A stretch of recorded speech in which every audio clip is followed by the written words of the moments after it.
Hello ನಮಸ್ಕಾರ ಎಲ್ಲರೂ ಹೇಗಿದ್ದೀರಾ? ಐ ಹೋಪ್ ಎಲ್ಲರೂ ಚೆನ್ನಾಗಿದ್ದೇನೆ ಅಂತ ಭಾವಿಸ್ತೀನಿ. ನಾನು ತುಂಬ ಚೆನ್ನಾಗಿದ್ದೀನಿ.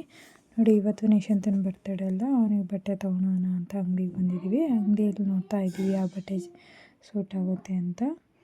ಫೈನಲಾಗಿ ಒಂದು ಸೆಲೆಕ್ಟ್ ಮಾಡಿ ತೊಗೊಂಡು ಮನೆಗೆ ಹೋಗ್ತಾ ಇದ್ದೀವಿ. ಹಾಗೆ ಗ್ಯಾಸ್ ಸ್ಟವ್ ಮೇಲೆ ಒಲೆ ಇರ್ತೀವಲ್ಲ, ಗ್ಯಾಸ್ ಸ್ಟವಿಂದು ಮೇಲ್ಗಡೆ ಇರೋದು ಚೇಂಜ್ ಮಾಡಬೇಕಾಯಿತು. ಅದನ್ನ ತೊಗೊಬಂದ್ವಿ. ಹಳೆ ತೊಗೊಬಂದು ಹೊಸದು ತೊಗೊಂಡ್ವಿ. ಅಂದರೆ ಮೊನ್ನೆ ತೊಗೊಂಡೋಗಿದ್ವಿ, ಅದು ಸೈಜ್ ಆಗ್ತಿರಲಿಲ್ಲ, ಎಕ್ಸ್ಚೇಂಜ್ ಮಾಡಿದ್ವಿ. ಇವಾಗ ಬಳೆ ಹಾಕ್ಕೊಳ್ಳೋಣ ಅಂತ ಬಳೆ ಅಂಗಡಿಗೆ ಬಂದ್ವಿ. ಹೆಜ್ಜೆ ಹತ್ರನೇ ನಾನು ಬರೋ ಸಗರದಲ್ಲಿ ಯಾವಾಗಲೂ ಹಾಕ್ಕೊಳೋದು ಬಳೆನ. ಇವಾಗ ಹೆಜ್ಜೆ ಹತ್ರ ಇಸ್ಕೊಂಡು ಹಾಕ್ಕೊತಾ ಇದ್ದೀನಿ. ಹಾಕ್ಕೊಂಡಿದ್ದೆಲ್ಲ ಆಯಿತು. ಇವಾಗ ಎತ್ತಿಡ್ತಾ ಇದ್ದಾಳೆ ಅಜ್ಜಿ. ತುಂಬ ಚೆನ್ನಾಗಿರುತ್ತೆ ಬಳೆಗಳು, ಅದರಿಂದ ನಾನು ಯಾವಾಗಲೂ ಇಲ್ಲಿ ಹಾಕ್ಸ್ಕೊತೀನಿ. ಏನೋ ಒಂಥರ ಖುಷಿ ಬಳೆ ಹಾಕ್ಸ್ಕೊಂಡ್ರೆ, ಅದರಿಂದ ಹಾಕ್ಸ್ಕೊತಾ ಇದ್ದೀನಿ. ಹಾಕ್ಸ್ಕೊಂಡಾದ್ಮೇಲೆ ಅಜ್ಜಿ ಕೇಳಿದ್ಲು ಯಾವ ಥರ ತೊಗೊಂಡೆ ಅಂತ. ಈ ಥರ ಅಂಥದ್ದು ಧೂಪ ಹಾಕೋದು ತೊಗೊಳೋಣ ಅಂತ ಮತ್ತೆ ಅದೇ ಅಂಗಡಿಗೆ ಬಂದ್ವಿ. ಅಂಗಡಿ ಅಣ್ಣ ತೋರಿಸ್ತಾಯಿತ್ತು. ತೊಗೊಂಡು ಮತ್ತೆ ಮನೆಗೆ ಹೊರಟ್ವಿ. ಅಲ್ಲಿ ಪಾನಿಪುರಿ ತಿಂದ್ಬಿಟ್ಟು ಬನ್ನಿ ನಿಶಾಂತನ ಬರ್ತಡೆ.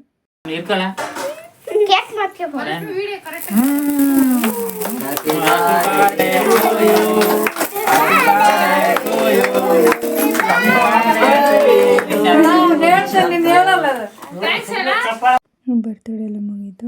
ಅವನೇ ಫಸ್ಟ್ ಕೇಕ್ ತಿಂತಾ ಇದ್ದಾನೆ. ನೋಡಿ, ಕ್ರೀಮ್ ಎಲ್ಲ ನಗ್ತಾ ಇದ್ದಾನೆ. ಎಲ್ಲರೂ ರೇಗಿಸ್ತಾ ಇದ್ದಾರೆ, ನೀನು ತಿಂದ್ಬಿಟ್ಟೆ ಫಸ್ಟ್ ಅಂತ. ಇವಾಗ ಅವರಪ್ಪ ಅಜ್ಜಿ ಕೈ ಹಿಡ್ಕೊಂಡು ಕಟ್ ಮಾಡಿಸ್ತಾ ಐತೆ. ಅವರತ್ತೆ ಅಡುಗೆ ಮಾಡ್ತಾಯಿತ್ತು. ನಮ್ಮ ರಾಯನ್ ನೋಡಿ, ಅವನು ಕೈ ಹಿಡ್ಕೊಂಡು ತಿನ್ನಿಸ್ತಾ ಇದ್ದಾನೆ. ಈ ಥರ ಬರ್ತಡೇ ಸೆಲೆಬ್ರೇಟ್ ಮಾಡೋಕ್ಕೆ ಏನೋ ಮಕ್ಳಿಗೊಂಥರ ಖುಷಿ. ರಾಯನ್ ಬಿಟ್ಟು ಹೋಗ್ತಾನೇ ಇಲ್ಲ. ಇವಾಗ ರಾಯನ್ಗೆ ತಿನ್ಸೋಕ್ಕಂತ ತಗೊಂಡಿದ್ದಾನೆ.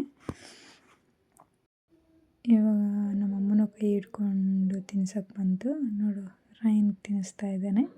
ಅವನು ಸ್ವಲ್ಪ ತಿನ್ನು ಕೈಗೆ ಹತ್ತಿರೋದು. ಇವಾಗ ರಾಯನ್ ತೊಗೊಂಡು ರಾಯನ್ ತಿನ್ನಿಸ್ತಾನೆ. ನೋಡಿ, ತುಂಬ ಚೆನ್ನಾಗಿ ಇದು ಮಾಡ್ತಾನೆ ರಾಯನ್ ಮಾತ್ರ.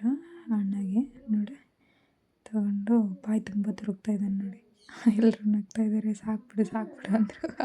ಹಾಕಿ ತುರುಕ್ತಾ ಇದ್ದೀನಿ. ತುಂಬಾ ಖುಷಿಯಾಯಿತು. ಬರ್ತಡೇ ಎಲ್ಲ ಸೆಲೆಬ್ರೇಟ್ ಮಾಡಿದ್ದಾಯಿತು. ತುಂಬ ಜನ ಬಂದಿದ್ದರು. ಅವ್ರ ಮಾವರು, ಅತ್ತೆ, ಅವ್ರ ಫ್ರೆಂಡ್ಸು ಎಲ್ಲರೂ ತುಂಬ ಜನ ಬಂದಿದ್ದರು. ಚೆನ್ನಾಗಿ ಸೆಲೆಬ್ರೇಷನ್ ಮಾಡಿದರು. ಹಾಗೆ ಅವನಿಗೆ ಗಿಫ್ಟ್ ಕೊಟ್ಟಿದ್ರಲ್ಲ, ಗಿಫ್ಟ್ ಸಮೇತ ನಮಗೆ ಕೊಟ್ಟಿಲ್ಲ, ನನಗೆ ಕೊಟ್ಟಿದ್ದು ಅಂತಂದು ಇಟ್ಕೊಂಡಿದ್ನು. ಸರಿನಪ್ಪ ಅಂದ್ವಿ.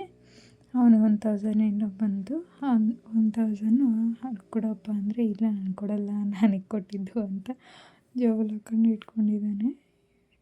ಇವಾಗ ಅವರಪ್ಪಾಜಿಗೆ ತಿನ್ನಿಸ್ತು. ನಾನು ಆ ಕಡೆ ಹೊರಗಿದ್ದೆ, ಅದರಿಂದ ನಾನು ಬರಲಿಲ್ಲ. ಇವಾಗ ನನಗೆ ತಿನ್ಸೋಕ್ಕಂತ ಎತ್ಕೊಂಡ್ಬರ್ತಾ ಇದ್ದಾನೆ. ಬೇಡ ತಿನ್ನಪ್ಪ ಅಂತಂದು ಹೇಳ್ತಾ ಇದ್ದೀನಿ. ಹಾಗಾದರೂ ಎತ್ಕೊಬಂದು, ಸ್ಕಿಪ್ಪಿಂಗ್ ಮಿಸ್ ಆಗಿರಬೇಕು. ಇವಾಗ ತಿನ್ನಿಸ್ಬಿಟ್ಟು ಬಂದು ನೋಡಿ, ಇವಾಗ ಒಂದು ಬರ್ತಡೇ ಆಯಿತು. ಸಾಯಂಕಾಲ ರಿಟರ್ನ್ ಆದ್ವಿ. ನೆಕ್ಸ್ಟ್ ಡೇ ಸಾಯಂಕಾಲ ಅಂದರೆ ಒಂದು 3 ಗಂಟೆಯಿಂದ ಬಂದ್ವಿ. ಕ್ರಿಸ್ಮಸ್ ಇರೋದ್ರಿಂದ ತುಂಬ ಜನ ಬಸ್ಸೇ ಇರಲಿಲ್ಲ. ಹಂಗೂ ಹಿಂಗೂ ಇದು ಎಲ್ಲಿ ಬಸ್ ಸ್ಟಾಪ್ ಅಂದರೆ ಚಿತ್ರದುರ್ಗ ಬಸ್ ಸ್ಟಾಪು. ನೋಡಿ ಹೇಗಿದೆ ಅಂತ. ಇದು ಅಂಗಡಿಯಲ್ಲಿ ತೊಗೊಂಡ್ವಿ, ಅಂದರೆ ನಿಶಾಂತನಿಗೆ. ಇದು ತುಮಕೂರು ಬಸ್ ಸ್ಟ್ಯಾಂಡು. ಹೀಗಿದೆ ತುಮಕೂರು ಬಸ್ ಸ್ಟ್ಯಾಂಡು. ನೋಡಿಲ್ಲ ಅನಿಸುತ್ತೆ, ನೋಡಿ, ತುಂಬ ಚೆನ್ನಾಗಿದೆ Tumakuru bus stand. Chitradurga bus ಸ್ಟ್ಯಾಂಡ್ಗಿಂತ ತುಮಕೂರು ಬಸ್ ಸ್ಟ್ಯಾಂಡ್ ಚೆನ್ನಾಗಿದೆ.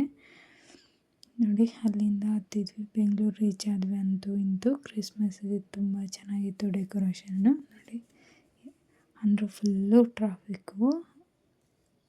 5 ಅವರ್ ಹೋಗೋ ಬಸ್ಸು 6.5 ಅವರ್ ತಗೊಂತು. 6.5 ಅವರ್ ತಗೊಂಡಿದೆ ಬಸ್ಸು. ಹೋಗೋಷ್ಟರಲ್ಲಿ ತುಂಬ ಟ್ರಾಫಿಕ್ ಇರೋದ್ರಿಂದ 6.5 ಗಂಟೆ ತಗೊಂತು ಬೆಂಗಳೂರು ರೀಚ್ ಆಗೋಷ್ಟರಲ್ಲಿ ಬಸ್ಸು. ಎಷ್ಟು ಟ್ರಾಫಿಕ್ ಅಂದರೆ 5 ಅವರ್ ಹೋಗೋ ಬಸ್ಸು 6.5 ಗಂಟೆ ತಗೊಂಡಿದೆ ಬೆಂಗಳೂರು ಅಂದರೆ ಮೆಜೆಸ್ಟಿಕ್ ರೀಚ್ ಆಗೋಷ್ಟರಲ್ಲಿ. ನೋಡಿ ಯಾವ ಥರ ಟ್ರಾಫಿಕ್ ಇದೆ.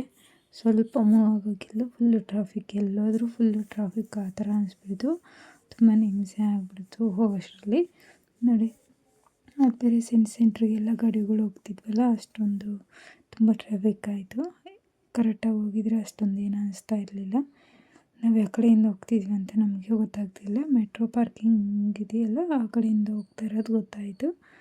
ಅಂದರೆ ನಾವು ರೆಗ್ಯುಲರ್ ಓಡಾಡ್ತೀವಲ್ಲ ಆ ರೂಟಲ್ಲಿ ಹೋಗಿಲ್ಲ ಗಾಡಿ, ಬೇರೆ ರೂಟಲ್ಲಿ ಬಿಟ್ಟಿದ್ದರು. ಈ ಸರಿ ಆ ಕಡೆ ಏನೋ ಸ್ಟಾಪ್ ಮಾಡಿದೆ ಅಂತ ಬೇರೆ ರೂಟಲ್ಲಿ ಬಿಟ್ಟಿದೆ.